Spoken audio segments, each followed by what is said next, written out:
Muchísimas gracias, querida Marisa, por esta introducción y también a la querida Katie, a mis compañeros, David, a Jorge, Paula, Claudia, y también la gratitud a todas las personas que se han unido a esta conferencia. He estructurado mi conferencia en 4 secciones, divididas por encabezamientos con versículos bíblicos, van a entender por qué a lo largo de la ponencia.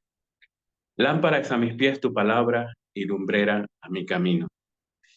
Mi experiencia de fe es muy particular. Provengo de una familia evangélica, 4ª generación de ministros, aunque yo actualmente me considero más ecuménico que evangélico. Creo que el texto bíblico fue lo primero que aprendí a leer.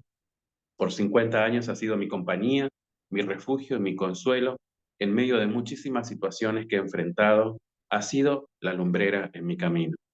No obstante, también provengo de una tradición de cuidado pastoral. A la edad de 17 años salí del closet por primera vez con mi obispo Luis, el obispo de la iglesia a la que yo pertenecía en ese momento. Yo hacía ya 4 años que tenía novio de la misma edad y de la misma iglesia. Recuerdo el momento tenso y las palabras de mi obispo Luis al decirme luego de mi confesión: Hugo, no eres la primera ni la última persona en confesarme algo así. No está en mi derecho como tu pastor el juzgarte. Sí está en mi cuidado pastoral el orar constantemente por vos para que Dios vaya revelando su voluntad en tu vida. No fue la respuesta que yo esperaba. Yo esperaba la excomunión. Sin embargo, lo que recibí fueron palabras de cuidado. Reconozco, como persona de la diversidad sexogenérica que sigue el discipulado de Jesús, que no busco destruir la fe de ninguna persona al hacer teologías y pastorales queer, sino rescatar aquellos elementos que han sido olvidados. Creo que hay una profunda amnesia evangélica en todas las iglesias cristianas. Como decía la querida Marcela Alhambrit, cuando hacemos teologías y pastorales queers, hacemos tanto una disrupción de aquellas cuestiones que no nos son de ayuda o que son tóxicas, y una continuidad con aquellas que no son de bendición y que no son de prosperidad. Como personas queer que profesamos la fe cristiana, afirmamos nuestra pertenencia plena a la iglesia cristiana, rechazando al mismo tiempo los armarios teoideológicos en los que han querido colocarnos desde diversas teologías hegemónicas. Creo profundamente que en el reino de Dios no hay ciudadanos de primera o de segunda. Tampoco creo que haya agentes secretos del rey. Sin embargo, eso no significa que nuestro reclamo por respeto y dignidad sea siempre escuchado. Si esto sucede a niveles de las bases, es mucho más difícil en los lugares de toma de decisión y en los centros de formación o investigación teológica. En muchos de esos lugares casi no existimos. Les teólogos y ministres queer somos los invitados olvidados en las fiestas teológicas. O cuando se nos invita, generalmente es para sentarnos en las mesas de allá del fondo, en lo posible donde se coma la lamparita, así no se nota tanto nuestra presencia. El hecho de que yo esté frente a ustedes aquí, en esta conferencia, como orador principal, es porque este evento sobre pastorales y teologías queer es un poco nuestra fiesta. Es muy duro decirle a mis estudiantes que se dedicarán al ministerio pastoral queer, a la investigación o a la enseñanza teológica, que en su mayoría no tendrán trabajo. La realidad es así. En mi propio caso me llevó 7 iglesias y 27 años de peregrinaje ser ordenado sin que mi orientación sexual, mi género, mi color de piel, mi clase social, mi nacionalidad o mi perspectiva teológica fueran secuestrados y usados como argumentos y armas negativas en contra de mi ordenación. En el fondo, soy un sobreviviente. La Biblia dice: conocerán la verdad y la verdad los hará libres. Creo que la centralidad de las Escrituras y la necesidad de rescatar críticamente la historia de nuestra fe son pilares centrales para las tareas pastorales más profundas que experimentamos las personas queer. En primer lugar, las personas queer debemos hacer 4 cosas para ser consideradas al mismo nivel que el resto de los cristianos y heterosexuales. En primer lugar, debemos conocer los textos sagrados de tapa a tapa, perfectamente, si es posible, en griego y hebreo, pues allí no hay confusión como en las traducciones que tenemos actualmente. En el italiano hay una frase que dice, un adagio que dice traduttore traditore, el que traduce traiciona.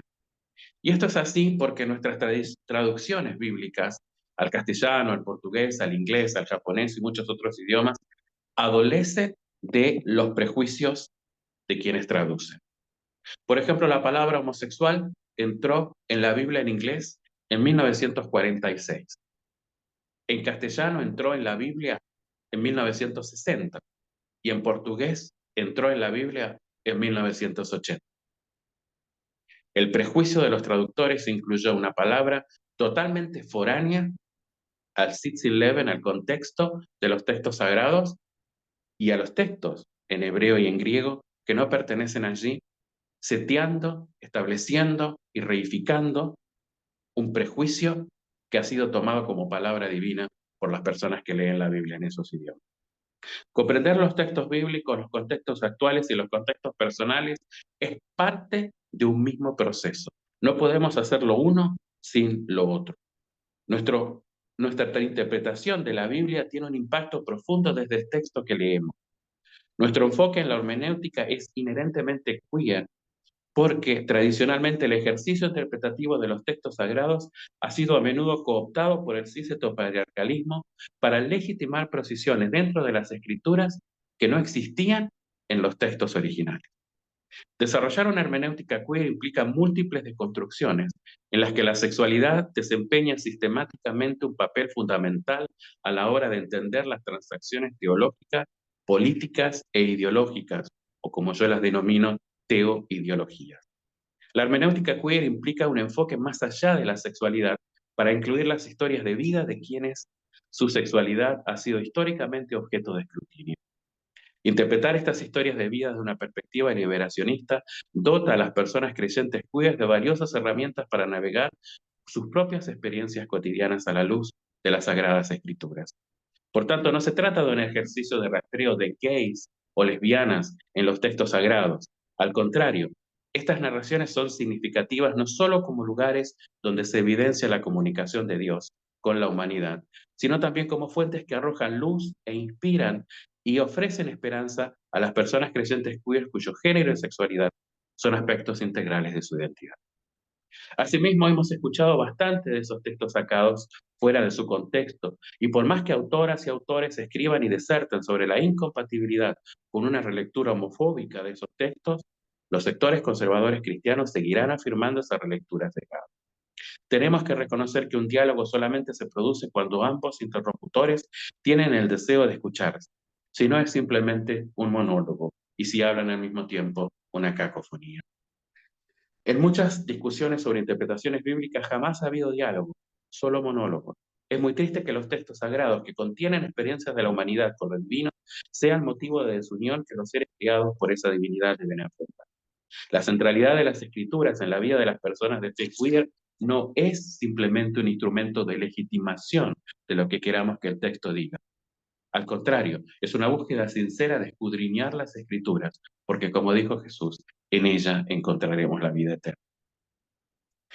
La segunda cuestión es el asumir la historia del cristianismo en toda su diversidad, lo cual implica no solamente limitarnos a nuestra denominación, sino abrirnos a la riqueza, complejidad y diversidad del cristianismo en sus múltiples expresiones a lo largo de los siglos. Cuando nos acercamos a esa historia sin prejuicios ni filtros dogmáticos reduccionistas, podemos encontrarnos con experiencias y personas que desde nuestras categorías actuales podríamos considerar contrarias, entre comillas, a la palabra de Dios, pero que en su tiempo y contexto fueron reconocidas como parte legítima de la vida de fe. Un ejemplo notable es Senia, una diaconisa transgénero reconocida en la comunidad cristiana de Roma del siglo V. Su testimonio nos interpela y nos invita a revisar con honestidad nuestras nociones contemporáneas de género y ministerio en la Iglesia. Otro caso significativo es el de Eufrosina de Alejandría, también conocida como Smaragdus, una figura venerada como santo en el cristianismo oriental. Criada como hija de una familia adinerada, Eufrosina huyó a los 18 años para evitar un matrimonio heterosexual arreglado. Adoptando una identidad masculina, cambió su nombre a Smaragdus y se presentó como eunuco en un monasterio donde fue aceptado como monje. Su identidad de género fue respetada dentro de los ámbitos monásticos, aunque el abad, reconociendo el deseo entre personas del mismo sexo, lo alojó en una celda aparte. Estos ejemplos históricos invitan a repensar y nos revelan la invisibilización sufrida por parte de las personas de la diversidad sexogenérica por la mirada cis heterosexual en las relecturas de la historia del cristianismo. Pero al mismo tiempo nos invitan a repensar nuestras concepciones rígidas sobre la sexualidad, el género y la espiritualidad en clave respetuosa y pastoral. Debemos afirmar que las personas de la diversidad sexogenérica, las personas queer, siempre hemos existido.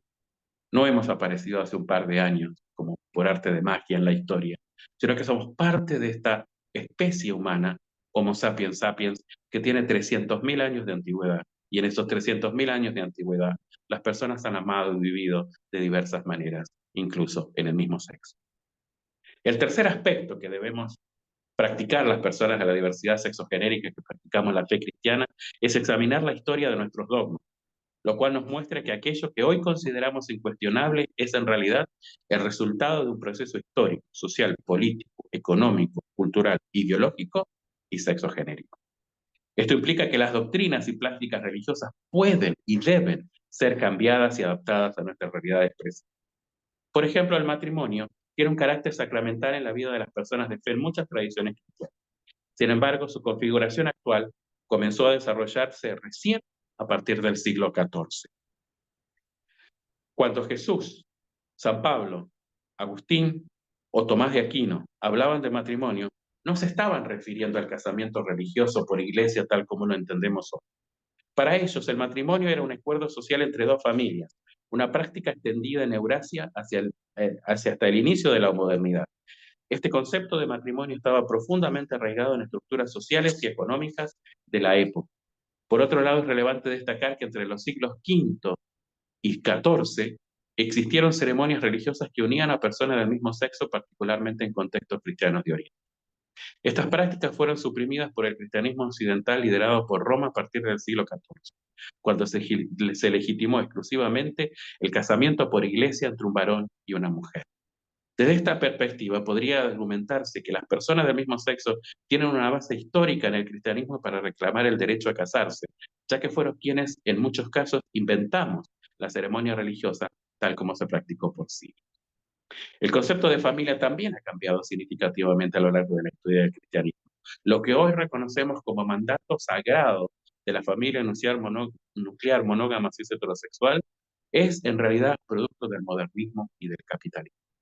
Este modelo fue impuesto a nivel mundial mediante la relación entre el cristianismo occidental e imperios europeos, que proyectaron su visión particular sobre lo que hoy llamamos sur global. En consecuencia, el matrimonio no puede desvincularse de las estructuras de poder que han moldeado tanto la religión como las prácticas sociales. Es importante subrayar que el matrimonio no es un dogma en el cristianismo, aunque está influido por dogmas. En algunas tradiciones el matrimonio es considerado un sacramento, en otras es una institución valorada, pero en ningún caso alcanza el nivel de dogma, entendido como una verdad indiscutible de la fe. Sin embargo, el matrimonio ha sido moldeado por principios doctrinales y dogmas fundamentales sobre la naturaleza del ser humano, la sexualidad y la relación entre Cristo y la Iglesia. Por ejemplo, la idea de que el matrimonio simboliza la unión de Cristo con su Iglesia, en Efesios 5, 31-32, ha sido una enseñanza clave que da forma al concepto de matrimonio heterosexual. Históricamente, el matrimonio como institución ha evolucionado junto con las transformaciones culturales, económicas y políticas de las sociedades europeas. En la iglesia antigua el matrimonio no era considerado un requisito obligatorio. De hecho, se valoraba más el celibato y la renuncia sexual como expresiones de compromiso espiritual con Dios. Fue durante la Edad Media y la modernidad cuando el matrimonio comenzó a consolidarse como un elemento central del orden social cristiano. Este proceso estuvo profundamente influido por el contexto europeo, donde las estructuras familiares y económicas favorecieron la creación de la familia nuclear patriarcal. Esta forma de organización familiar resultaba funcionar a la necesidad del capitalismo emergente y al control social, deslegitimando lo que los antropólogos nos dicen que son más de 200 formas de ser familia, de ser parejas, entre las cuales una sola, hoy hegemónica y colonial, es la familia nuclear monógama. En este sentido, es válido argumentar que el sacramento del matrimonio fue adaptado y moldeado por las circunstancias culturales, fue moldeado por la historia de los dogmas y está plasmado allí como algo que nos muestra algo incuestionable, pero en realidad es algo que debemos de construir. Finalmente, Una pastoral queer en este tema debería establecer la relación entre los dogmas y las prácticas cristianas, llamando a aceptar a las personas tal como son y a las familias que formamos de la manera en que lo hacemos, entendiendo que existen diversas situaciones que desafían la normativa cis heteropatriarcal. Es momento de sacar el sistema heteropatriarcado del closet y reconocer las múltiples formas de ser y de vivir que han permanecido en la oscuridad. Finalmente, el cuarto elemento que las personas de la diversidad sexogenérica que profesamos el cristianismo tenemos que hacer para ser considerados, entre comillas, normales, es deconstruir el cristianismo de su ropaje cultural, lo cual envuelve nuestras tradiciones, pues muchas de nuestras prácticas eclesiales, espirituales, sociales, de interacción dentro de las iglesias, se originaron en un contexto diferente a las culturas en las que hoy practicamos el cristianismo. En el contexto original en el que el cristianismo se desarrolló, lo que hacían era un acto contracultural, contraopresivo y liberador. Sin embargo, a lo largo de los siglos, al congelar aquel evento tan liberador y tan eh, disruptivo, se lo ha congelado en el tiempo y las instituciones han perdido su radicalidad por no conectar con nuestras realidades presentes. Algo que era liberador hoy se ha transformado en algo opresor. La pastoral queer, por lo tanto, pasa por la encarnación, por el reconocimiento en las personas humanas frente a nosotros como imagen y semejanza de Dios, Génesis 1:26. De hecho, la fluidez de lo divino es central para comprender esto y para interrumpir y descolonizar ese ropaje cultural del cristianismo.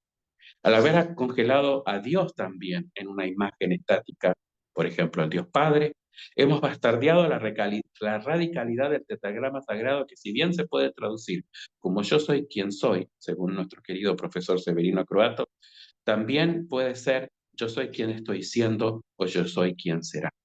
No hay clausura ni detenimiento en la fluidez de la divinidad, por lo tanto, no debe haber clausura ni detenimiento en las prácticas espirituales, en las prácticas eclesiales de nuestras iglesias. Si esa fluidez está presente en la divinidad, ¿por qué negamos la fluidez y la diversidad en la humanidad creada a imagen y semejanza de Dios? Fue esa humanidad la que Jesús encarnó, incluidos nuestros cuerpos, nuestros deseos, nuestras pasiones, nuestros orgasmos y nuestras fantasías.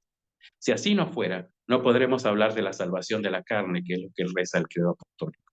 El cuerpo, con todas sus características, está presente en la encarnación de Jesús, completamente humano, y en la resurrección de la carne, completamente victoriosa. Caso contrario, lo reducimos a la salvación del alma, y el cristianismo nunca fue una religión de almas, sino de cuerpos. Los padres capadocios en el siglo IV afirmaban que lo que no fue encarnado no puede ser salvado. Dios no corta a las personas y salva una parte, sino que salva toda nuestra existencia. La segunda parte de mi ponencia, ya no hay varón ni mujer, esclavo ni libre, griego ni judío, porque todos somos uno en Cristo Jesús. La cura animarum queer es una práctica pastoral que acepta a todas las personas por lo que somos y por las familias que formamos, por las identidades que tenemos y por las formas en que nos presentamos ante nuestros semejantes. Distintas situaciones que desafían la normativa cis heteropatriarcal anquilosada como divina en nuestras iglesias. Sacar al cis heteropatriarcado del closet implica revelar su lugar común en un gran abanico de diversidades y no su lugar hegemónico en un lugar de poder en el que lo hemos instalado.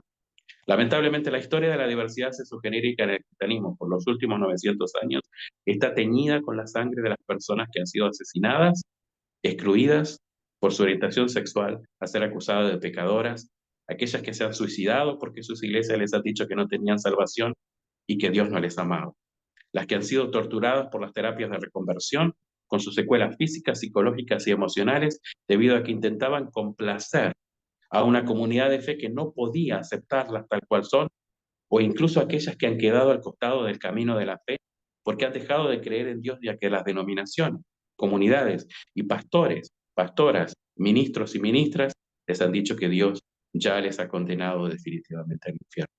Para muchas personas, las personas de la diversidad sexogenérica, estamos en esta tierra solamente de vacaciones. Nuestra residencia permanente y ciudadanía es en el infierno. Eso, a la luz del Evangelio, es inaceptable. Poco nos damos cuenta que todas esas malas praxis de la fe son realmente el anticristo que denuncian las Sagradas Escrituras, porque no encarnan el mensaje evangélico de Jesús de amor incondicional y atentan con su proyecto, contra su proyecto de una humanidad renovada en él. Discernir entre lo jesuano, lo paulino y lo deuteropaulino en la Biblia cristiana es absolutamente radical, fundamental, esencial e inevitable. Ya no hay varón ni mujer. En las palabras de Pablo, era un elemento absolutamente radical, destructivo, contracultural y subversivo del Imperio Romano. Sin embargo, la segunda generación, los círculos deuteropaulinos, volvieron a aceptar los preceptos tradicionales de exclusión. Y por eso Pablo, ya visionando ese proceso, dice en una de sus cartas, ¿quién les mandó a caer otra vez en el yugo de la esclavitud? Todas estas prescripciones, entre comillas, paulinas, en contra del cuerpo, de la sexualidad, de la diversidad sexogenérica, son en el fondo las relecturas anquilosadas, miopes y coloniales de los círculos deuteropaulinos enquistadas en nombre de eh, Pablo, pero en realidad no es Pablo. Pablo no era ni homofóbico, ni misógino, ni etnonacionalista. El texto de Gálatas era una afrenta a todo lo que las religiones en su momento afirmaban. Con sus conceptos de exclusividad y ensimismamiento, buscaban el control de las personas, mientras que Pablo buscaba la liberación de las personas. Tanto los liderazgos como las instituciones de fe deben adoptar una postura que sea liberadora. Martín Lutero hablaba de homos incurvatus in se, el ser humano que se incurva sobre sí mismo mirándose al ombligo en lugar de mirar con el corazón a Dios. Los liderazgos cristianos han adoptado esta postura de ensimismamiento sin discernir que nuestra misión es abrir nuestros brazos para que nuestro corazón en sintonía con Dios se llene con todas las personas que forman la comunidad de fe a la cual Dios ha unido. El querido Casaldáliga, obispo de la Teología de la Liberación, decía, cuando llegue al cielo me preguntarán, ¿has amado? Y yo abriré mis brazos y mostraré mi corazón lleno de amigos. La pastoral queer nos invita, en primer lugar, a considerar que las personas de la diversidad sexogenérica tenemos un tiempo diferente al tiempo cis heterosexual. No porque seamos maravillosos, superiores, deconstruidos, sino porque los procesos de nuestras vidas enfrentan situaciones, coerciones e imposiciones sociales que hacen que nuestras vidas transiten por un tiempo diferente. El tiempo queer desafía las nociones lineales y normativas del tiempo como la progresión cronológica asociada al ciclo de vida, matrimonio y reproducción. Se basa en experiencias y formas de vivir que cuestionan estructuras hegemónicas, ofreciendo alternativas que priorizan el presente, la colectividad y la resistencia. Emergió con fuerza durante la crisis del VIH-Sida entre 1987 y 1997, cuando comunidades de la diversidad sexogenérica enfrentaron su futuro de manera truncada. Dice Jack Halberstam, el tiempo queer quizás surge de una manera más espectacular a finales del siglo XX dentro de aquellas comunidades gays cuyos horizontes de posibilidad han sido gravemente reducidos por la epidemia del SIDA. El futuro constantemente menguante genera un nuevo énfasis en el aquí, el presente, el ahora, y aunque la amenaza de un futuro en existencia se cierne sobre ellas como una nube de tormenta, la urgencia de existir también expande el potencial del momento y exprime nuevas posibilidades del tiempo disponible. Fin de la cita. Este concepto enfatiza el aquí y ahora como espacio de creación, memoria y acción. El tiempo queer reimagina el futuro desde el margen, abriendo posibilidades para quienes viven fuera de las normas temporales impuestas por el capitalismo, la cis heteronormatividad y las expectativas sociales. Esto se da tanto en nuestra autorrealización. Muchas personas se dan cuenta de su orientación sexual a los 50 años. mientras que la mayor parte de las personas heterosexuales se dan cuenta de su orientación sexual, aunque no lo puedan poner en categorías, en el jardincito. También esto incluye nuestras relaciones. Yo recuerdo muy bien cuando la palabra promiscuidad era con la que se me definía en la Facultad de Teología por el solo hecho de que no encontraba pareja estable. Mientras que la mayor parte de mis compañeras y mis compañeros ya tenían prometidos o se estaban casando, yo todavía estaba en la búsqueda de una persona que realmente fuera aquella persona con la que yo podía tener un proyecto de relación. Sin embargo, como estaba a destiempo de los heterosexuales, mis relaciones eran definidas como promiscuas, mientras que los experimentos de mis compañeras y compañeros heterosexuales eran definidos como esperando la voluntad de Dios.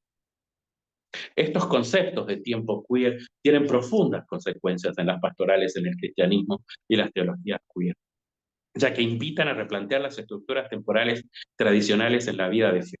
Desde una perspectiva pastoral, implican en primer lugar la revaloración del presente. El tiempo queer enfatiza el aquí y ahora como espacio sagrado para vivir plenamente, incluso ante futuros inciertos. Esto puede inspirar comunidades de fe a centrarse en la presencia de Dios en el presente, fomentando liturgias y prácticas espirituales que celebren el momento actual y no las potencialidades del futuro. También desafía las normatividades cuestionando las narrativas lineales tradicionales, como la salvación en el futuro eterno o el ideal de vida cristiana ligada al matrimonio heterosexual y la reproducción. Esto abre espacio para incluir y afirmar experiencias de la vida LGBT+, y rompiendo con expectativas heteronormativas dentro de las iglesias. Y finalmente, la resistencia y la esperanza radical frente a contextos de opresión, pues el tiempo queer ofrece una teología de resistencia que reivindica la vida, el amor y la comunidad como expresiones de esperanzas en el presente sin depender de promesas lejanas de redención. Esto hace que la familia nuclear esté permanentemente en disputa. Este enfoque pastoral arraigado en el tiempo queer permite una práctica cristiana más inclusiva que acompaña a las personas en la realidad presente y celebra sus vidas como expresión de lo divino. La importancia de volver al Evangelio y a la gracia implica aceptar que Dios nos ha llamado y escogido para ser parte de su comunidad de fe, como lo ha hecho siempre. La gracia implica que nuestra salvación no se pierde por lo que hagamos o dejemos de hacer. Pablo dice, estoy absolutamente convencido que no existe nada, ni lo alto, ni lo bajo, ni lo profundo, absolutamente nada que nos pueda separar del amor que es en Cristo Jesús. El amor de Dios y la salvación de Dios es un acto exclusivamente de Dios, cuyo agente es solamente Dios y cuya decisión queda pura y exclusivamente en manos de Dios. Al entender esto también entendemos que no somos dueños de las ovejas, sino simplemente mayordomos de la tarea de cuidado. Cuando Jesús le pregunta a Pablo 3 veces, Pedro, ¿me amas? La respuesta a la respuesta de Pedro que le dice que sí, Jesús le dice, apacienta mis ovejas. Las personas en los ministerios cristianos hemos asumido el control y la propiedad de las ovejas como si fueran nuestras y hemos dispuesto de ellas de la manera que se nos ha antojado. El tiempo queer nos invita a destruir eso para considerar a todas las personas como las ovejas de Dios en los momentos y en los procesos que cada una transita a la luz y a la voluntad de Dios. En segundo lugar, la cuestión de la eclesiología queer. Hace décadas, cuando escribí mi tesis de maestría, profundicé en la doctrina trinitaria desde un punto de vista queer y decolonial. El atractivo del número 3 en el contexto divino me cautiva, ya que sirve como elemento perturbador de los binarismos y polaridades concebidos en Occidente y caracterizados por la lucha y el conflicto perpetuo. La Trinidad surge como un modelo transformador que representa un tercer espacio donde se despliegan la negociación, la creatividad y la reconfiguración de las relaciones. Ese modelo no solo configura, sino que impregna la relacionalidad humana, influyendo en las conexiones entre la humanidad y la divinidad y en la interacción entre la humanidad y el tejido más amplio de la creación. Una de las conclusiones de mi tesis giraba en torno al papel de las comunidades religiosas. A pesar de mi pesimismo antropológico, no pude evitar darme cuenta de que, Según mi interpretación, la doctrina trinitaria no se alineaba con masas y multitudes, sino con el rasgo de una pequeña comunidad.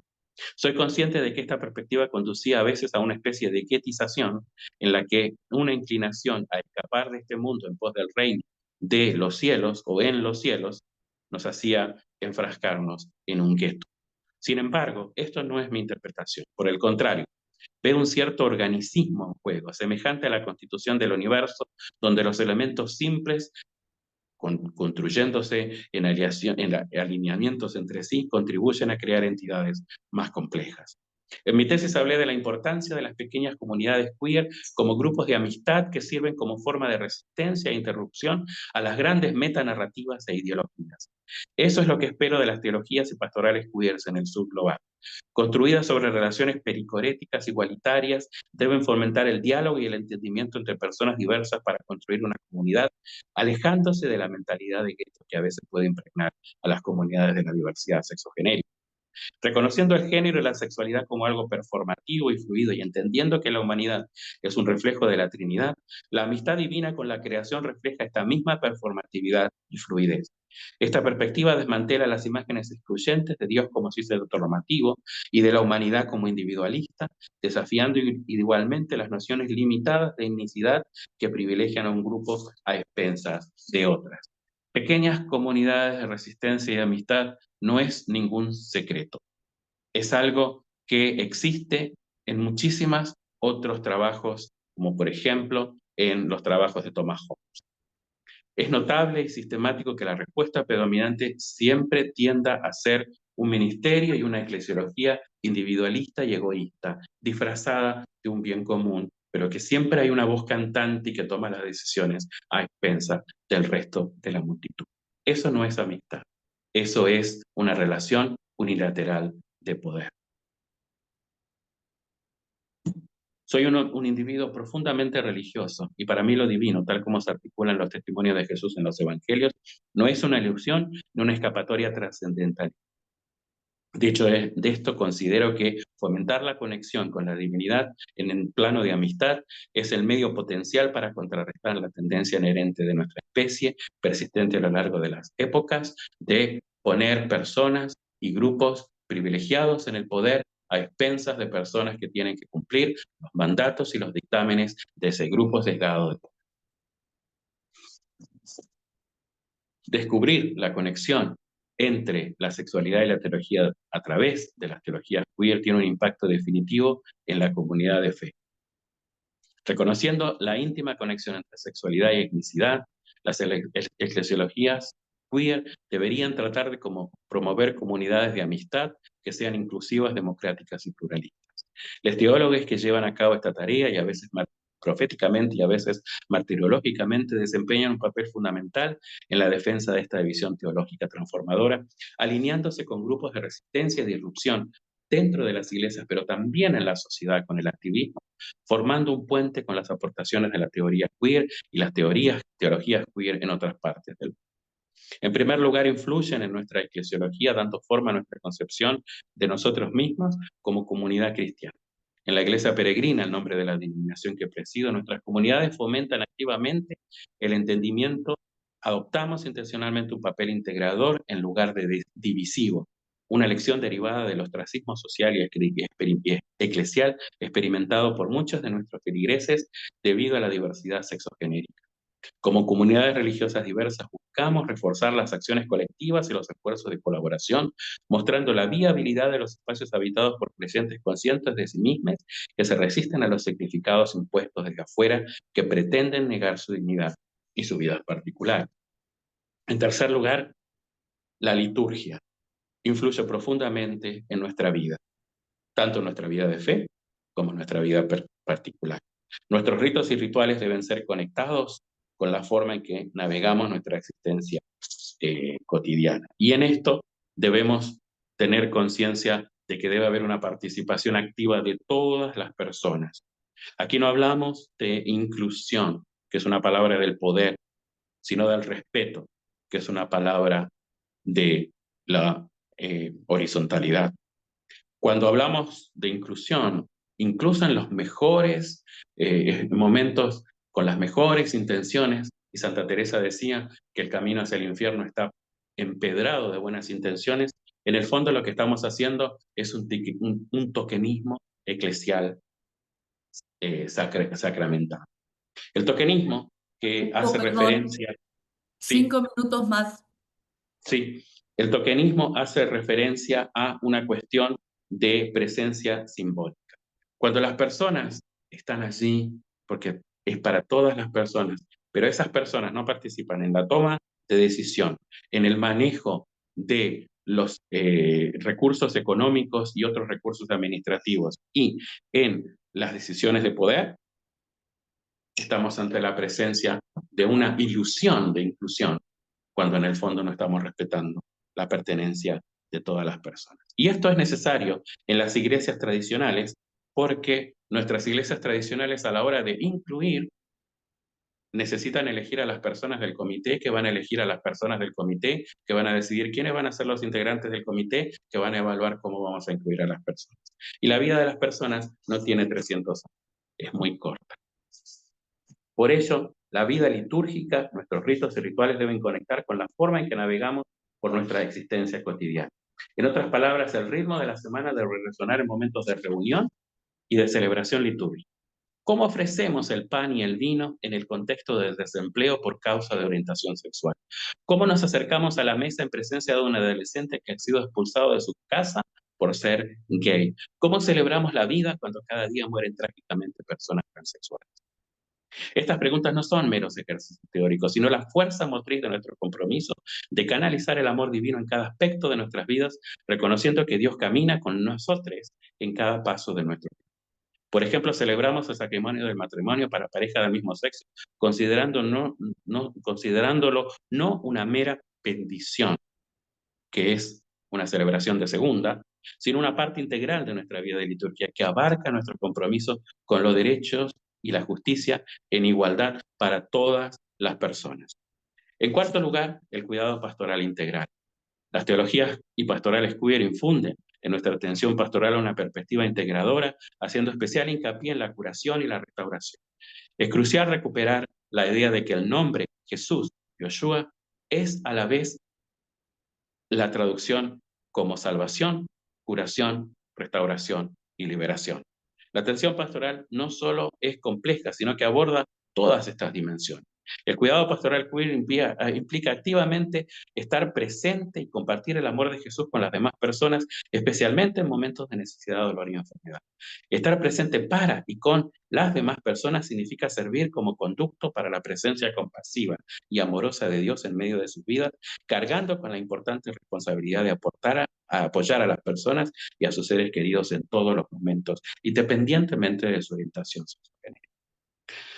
Tradicionalmente, la atención pastoral eh, ha exigido que las personas creyentes se adhieran a las condiciones establecidas por las instituciones cristianas heterosexuales, a menudo en un barco de acciones y decisiones influenciadas por fuerzas poderosas que pueden desconectar la vida cotidiana de las condiciones dignas necesarias para nuestro bienestar. Y hay una diferencia entre violentamente pedirle a una persona que se defina públicamente en su identidad u orientación sexual y el ser intencionalmente, políticamente claros en la iglesia, que cada persona, por ser queer, gay o trans, no está invalidada de ser plenamente parte de la comunidad de fe, la familia de Dios. Podemos acercarnos y preguntar a la persona cómo esa persona quiere ser tratada, en lugar de violentarla a que la persona se defina. Pero independientemente de cómo la persona se defina, la comunidad de fe tiene que ser un lugar para que la cura pastoral, la cura animarum, sea una atención pastoral queer integral que desafíe las normas, acercando a la iglesia a las personas, en lugar de esperar que las personas vayan obedientemente a la iglesia. Acoge a cada persona en sus circunstancias actuales, reconociendo todos los aspectos que confirman su existencia, no solamente aquellos que son considerados decentes, sino toda la persona en su integralidad. No exige expectativas ni el cumplimiento de requisitos, ni la imposición de pesadas obligaciones. En su lugar, simplemente pretende amar a cada persona con la compasión de Jesús, encontrándose con ella donde está, tal como es, y promoviendo la idea de una vida abundante, tal como prometió Jesús en Juan 10:10. La última sección de mi ponencia, ama a tu prójimo como a ti mismo, implica evitar ciertos peligros en el cuidado pastoral. El primer peligro es aquel de evitar el complejo crístico. Vamos a salvar a todas las personas. Yo soy el que tiene que actuar para que todas las personas sean incluidas. Esta cuestión de que nosotros nos creemos ser el Cristo salvífico, cuando en realidad debemos dejar esa tarea en las manos del Espíritu, que obra en la voluntad de Jesús, nos lleva a situaciones paternalistas y de dominación, pensando que somos nosotros los que hacemos que las personas sean dignificadas, cuando en realidad esa dignidad ya les viene por ser imagen de Dios. La segunda cuestión es la importancia de los límites, tanto los límites personales como los límites que tenemos que tener para la interacción con otras personas. En una pareja de dos varones, la pregunta de ¿y entre los dos quién es la mujer? Es absolutamente violenta, es absolutamente patriarcal y es absolutamente anti-evangélica. Hay límites para tratar a las personas y hay límites también para resguardar su privacidad. Esto nos lleva al tercer elemento, que es el cuidado de la información. No podemos sacar a nadie del closet, porque no es nuestra prerrogativa, sino de la persona. Y existe el riesgo de las amenazas. No podemos sacar indiscriminadamente fotos de la comunidad de fe y luego subirlas al Facebook diciendo todas las personas gays están presentes cuando alguna persona allí no quiera ser fotografiada y luego tenga que ser expulsada de su hogar, despedida de su trabajo y salir de su vecindario por el solo hecho de que nosotros, con buenas intenciones en la comunidad de fe, lo sacamos del closet sin que la persona lo haya pedido. En cuarto lugar, los ámbitos de salud, el ámbito carcelario, el ámbito callejero, salud con sus temas de HIV, hormonización y muchas otras situaciones que las personas de la diversidad sexogenérica enfrentamos.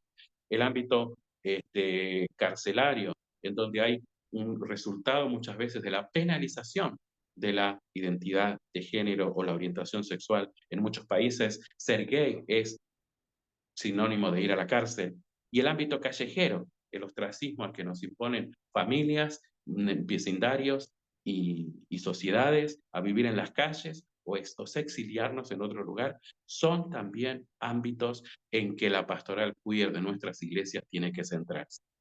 En quinto lugar, perder el yo en la función con un nosotros homogéneo.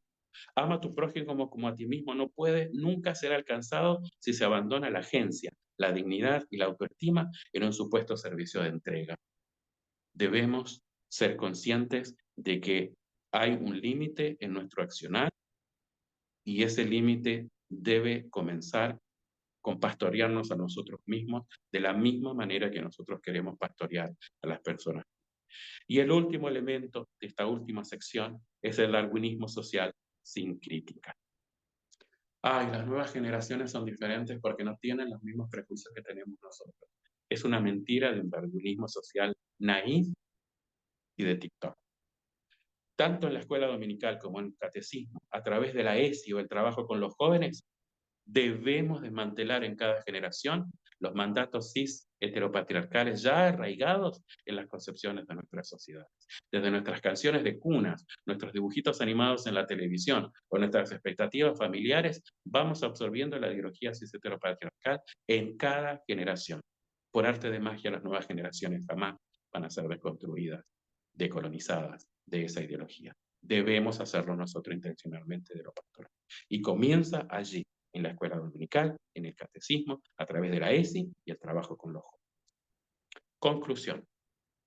Sueño con un día en el que nuestras teologías y cuidado pastoral no requieran adjetivos queer, diverso, afirmativo, inclusivo, sino que nuestra teología y praxis pastoral incorporen inherentemente la justicia y el respeto y la igualdad por toda la creación de Dios.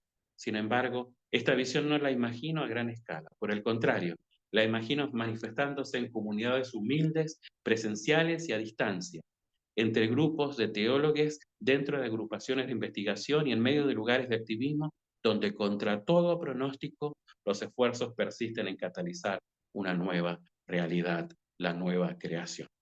La interconexión de estos elementos tiene el potencial de reproducir una transformación global, así como lo hizo hace 2000 años un humilde hijo de un carpintero y una campesina adolescente, quien comenzó a predicar que Dios y su proyecto estaban en medio de las personas y que era posible pasar a vivir esa realidad. Su mensaje abrazó por pequeños grupos de personas y se fue multiplicando exponencialmente. Hoy, para lograr algo así, se requiere que las figuras mesiánicas del exitismo, de la religión, de nuestras iglesias y de nuestros ministerios, ceda el espacio al compromiso emergente de personas y comunidades que aspiran a una nueva creación basadas en su fe firme en el Jesús resucitado. Como teólogo, académico, ministro y activista queer, he dedicado mi vida a este empeño, encontrándome a menudo solo. Sin embargo, soy consciente de que nunca estoy realmente solo, porque Dios queer está firmemente conmigo y no debo tener miedo. Es la teología juanina la que me ha sustentado tantas veces, la que afirma que donde hay amor no hay miedo. Al contrario, el amor perfecto echa fuera el miedo.